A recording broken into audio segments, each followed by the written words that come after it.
중력이 강해서 빛조차 빠져나올 수 없는 공간, 블랙홀의 실체가 조금씩 드러나고 있습니다.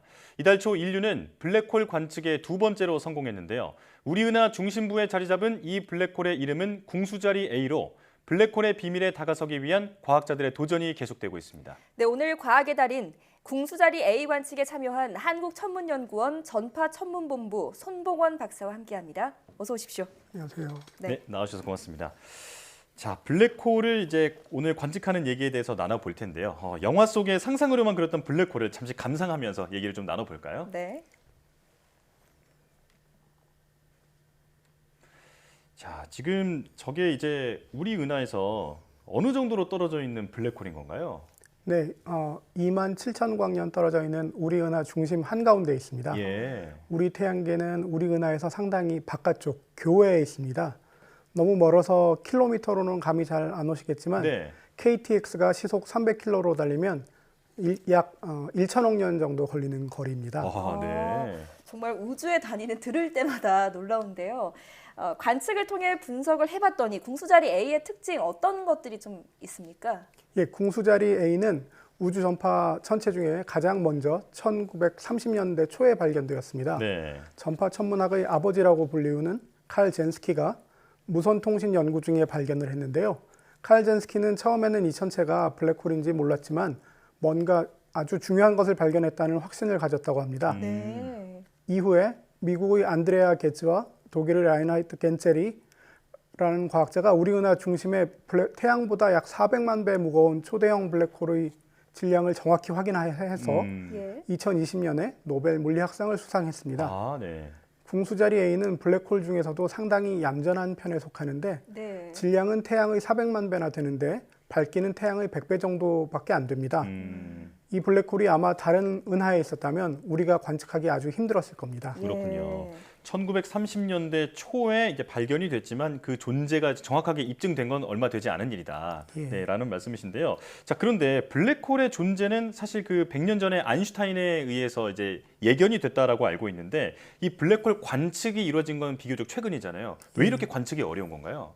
네, 블랙홀의 특징은 질량과 크기가 정비례한다는 것입니다. 네. 우리가 익숙한 물질은 보통 질량과 부피가 비례하죠. 블랙홀은 질량이 늘면 부피가 엄청나게 빠르게 부풀어납니다. 네. 예를 들어 지구가 블랙홀이 되면 탁구공보다도 작습니다. 예. 태양이 블랙홀이 되면 지름이 한 6km 정도 되는 서울 성곽길 정도의 직경을 가집니다. 네. 네. 이런 작은 블랙홀들은 찾기도 어렵고 찾아도 자세히 관측하기가 아주 어려운데요. 우리 은하 주변에는 이런 질량이 작은 블랙홀들은 많을 것으로 추측이 됩니다. 네. 그리고 모두 잘 아시다시피 블랙홀은 아주 어둡습니다. 네. 주변에 밝은 빛이 있어야 블랙홀의 그림자를 관측하기 쉬운데요. 현재 인류의 실력으로 관측할 수 있는 블랙홀은 우리 은하 중심 블랙홀과 5,500만 광년 정도 떨어져 있는 우리 은하 중심 블랙홀보다 1,500배나 무겁고 밝아서 관측하기 좋은 천여자리 은하단 중심의 M87 블랙홀이 유의한 대상이었습니다. 아, 그렇군요. 자, 그렇다면 이번에 관측한 게 블랙홀의 그림자인 건가요? 네, 맞습니다. 정확히 표현하자면 블랙홀 주변을 돌다가 탈출한 빛을 관측한 것입니다. 그래서 블랙홀의 그림자라고 합니다. 블랙홀의 강한 중력 때문에 블랙홀 주변에서 발생하거나 지나던 빛은 똑바로 가지 못하고 구부러져 고리 모양의 블랙홀 그림자를 만들어냅니다. 사건 지평선 망원경으로 이 전파 빛을 관측한 것입니다. 그렇군요. 자, 그런데 이 궁수자리 A 블랙홀을 관측하기 위해서 지구 크기의 망원경을 사용했다라고 지금 하던데 예. 실제로 그 얼마나 그 큰 망원경을 어떻게 구축했는지도 좀 궁금하고요. 이게 또 어떻게 구성이 되어 있는지도 좀 자세히 설명해 주시죠. 예. 일단 하나의 망원경이 지구만큼 크다는 의미는 아니고요. 아, 예. 전 세계에 흩어진 8개의 전파 망원경을 연결해서 지구 크기 가상 망원경을 구축한 겁니다.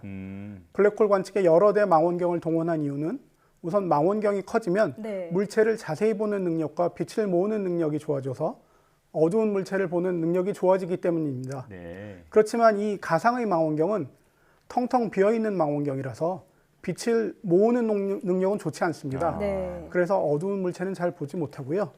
블랙홀 중에서 주변의 물질을 이용해서 빛을 잘 내고 있는 밝은 블랙홀만 볼 수 있습니다. 아, 그렇군요. 그렇군요. 자, 그렇다면 이 블랙홀 관측에 사용됐다던 그 전파 망원경의 어떤 기술, 좀 핵심적인 기술에 대해서도 좀 설명을 해주시죠. 예. 네, 서로 멀리 떨어져 있는 지구 크기 가상의 망원경을 이용해 전파의 정확한 위치와 영상을 얻기 위해서는 전파 간섭계라는 기술이 필요한데요. 네. 이 기술은 빛의 파동성을 이용하는 원리입니다. 예를 들어 우리가 물에 돌을 던지면 주름 같은 잔물결이 생겨나는 것처럼 빛도 물결과 같은 파동성을 가집니다. 네. 이렇게 파동성을 가진 빛에는 간섭 현상이 생기게 되는데요. 예. 자, 지금 실험 영상이 잠깐 나오고 있죠. 네. 네, 지금 준비하신 영상이 나오고 있는데 좀 이거 보면서 조금 더 자세히 설명해 주시죠. 예, 지금처럼 좁고 어두운 방 안에서 단파장의 빛을 쏘면 저렇게 점선처럼 빛의 형태가 나타나는데요. 예. 네. 2개 이상의 빛의 파동이 겹치면서 밝고 어두운 띠 간섭 무늬 형태가 만들어집니다. 네. 이런 간섭 무늬를 얻은 다음에 분석을 하면 광원과 천체가 어떻게 생겼는지를 알 수 있게 됩니다. 전파망원경에서는 고성능 하드디스크에 기록한 신호를 모아서 슈퍼컴퓨터를 이용해서 초점에 모으는 작업을 합니다. 빛의 간섭 무늬를 만드는 작업입니다. 아. 이 간섭 무늬를 역-푸리에 변환이라는 과정을 거치면 블랙홀의 영상을 얻게 됩니다. 이 영상에는 잡음이 아주 많아서 연구진들이 4년여간 잡음 제거와 영상 복원 작업을 거쳐서 이번에 블랙홀 영상을 얻게 되었습니다. 그렇군요. 박사님, 그러니까 이게 한마디로 어떤 호수에 물을 던지면 그 물결이 일어나는데 그 물결을 역추적해서 생각을 해보면 이제 그 돌이 어떻게 생기는지 알 수 있다. 지금 이런 원리인 거잖아요. 예, 그런 비유도 가능할 것 같습니다. 아, 네. 네. 자, 그렇다면 이번 블랙홀 관측은 국제 공동 연구로 진행이 됐다고 하는데 우리나라는 어떤 역할을 했습니까? 네, 이번 관측에는 전 세계 80개 기관과 300명이 넘는 연구진들이 참여했는데요. 8개의 전파망원경이 참여를 했고 그중에 칠레의 알마 망원경과 하와이 빅아일랜드 마우나케아산 정상에 있는 JCMT 망원경의 경우에는 그러니까 한국천문연구원이 여러 나라와 함께 공동으로 운영 중인 망원경입니다. 이 두 망원경은 이번 두 블랙홀 영상 촬영에 핵심적인 역할을 했습니다. 네. 현재 우리 천문연구원은 국내에 운영 중인 한국우주전파관측망을 앞으로 블랙홀 사건 지평선 관측에 직접 투입하고자 기존 망원경 성능을 개선하고 있고 평창에 새로운 망원경도 건설하고 있습니다. 그렇군요. 자, 그리고 또 보니까 이번에 관측한 그 궁수자리 A 모습을 보니까요. 2019년에 관측했던 그 블랙홀과 상당히 비슷해 보이던데 그 차이점은 어떤 게 있을까요? 예, 그 질량과 크기가 1,500배나 차이 나는 두 물체의 모습이 매우 닮았다는 점이 이 둘이 하나의 원리, 즉 일반 상대성 이론으로 설명되는 물체라는 것을 강력히 뒷받침해 줍니다. 네. 그렇지만 이 둘은 질량과 크기가 다름에서 오는 차이점과 또 이들이 놓여 있는 환경이 다르게 때문에 발생하는 차이점도 가지고 있습니다. 크기의 차이만큼 두 블랙홀은 모습과 밝기의 변화 속도가 서로 다릅니다. 우리 은하 중심 블랙홀에서는 몇 분 사이에 일어나는 일이 M87 블랙홀에서는 며칠에 걸쳐서 일어나기도 합니다. 예. 그래서 긴 노출 시간을 두어야 하는 촬영에서 우리 은하 중심 블랙홀을 촬영하기가 훨씬 어렵습니다. 아, 네. 그리고 우리 은하는 가스와 먼지를 많이 가지고 있는 나선 은하인데 이들은 관측에 방해가 됩니다. M87은 가스와 먼지가 적은 타원 은하입니다. 네. 이러한 어려움들 때문에 우리 은하 중심 블랙홀의 영상을 얻는데 3년여의 시간이 더 필요했습니다. 그렇군요. 자, 그런가 하면 블랙홀을 우리가 흔히 그 판도라의 상자다 이렇게 표현을 많이 하지 않습니까? 그만큼 블랙홀을 연구하는 게 우주를 이해하는 데 큰 도움이 된다라는 말인데 어떻게 도움이 되는 건지 좀 구체적으로 설명해 주시죠. 예, 블랙홀은 우주의 과거, 현재, 미래를 연구하는 데 모두 도움이 됩니다. 네.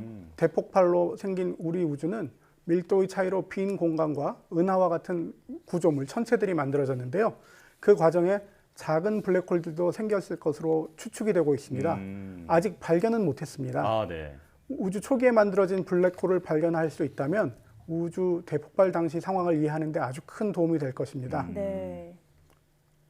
그리고 거의 모든 은하 중심에는 초대 질량 블랙홀들이 하나씩 있는데 이들이 은하와 동반 성장했음이 확인되고 있습니다. 예. 블랙홀은 성장 과정에서 강력하게 빛과 물질을 방출합니다.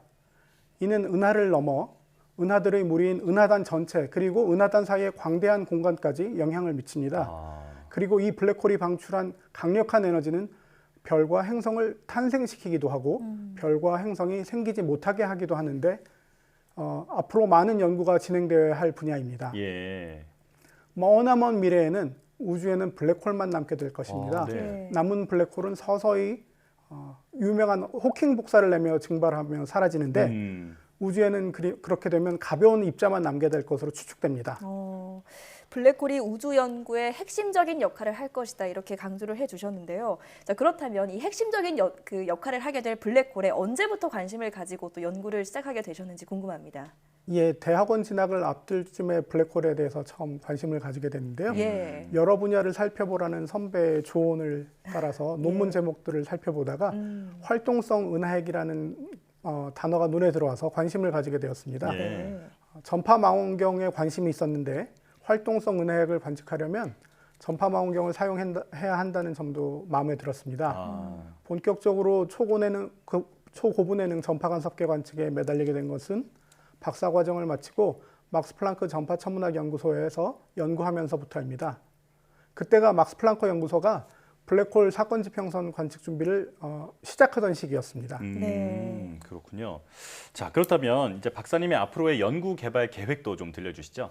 예, 초대 질량 블랙홀이 어떻게 그렇게 빨리 성장하는지 아직 잘 이해를 못하고 있습니다. 네. 그리고 이들 중에는 아주 극적으로 초대 질량 블랙홀들이 병합하면서 성장하는 것도 있을 것으로 추측이 되고 있는데요. 네. 저도 그 연구에 기여하고자 노력하고 있습니다. 예. 상당한 시간이 걸리겠지만 병합 중인 초대형 블랙홀들을 찾고 병합하는 과정을 관측하는 데 기여하고 싶습니다. 네. 그리고 이를 위해서 한국, 일본, 중국, 이탈리아, 스페인 등 여러 나라에 있는 망원경을 연결한 관측을 시도하고 있습니다. 네. 그렇군요. 이 블랙홀은 파도 끝이 없어서 그래서 더욱 뭔가 그 연구 가치가 높다라고 할까요?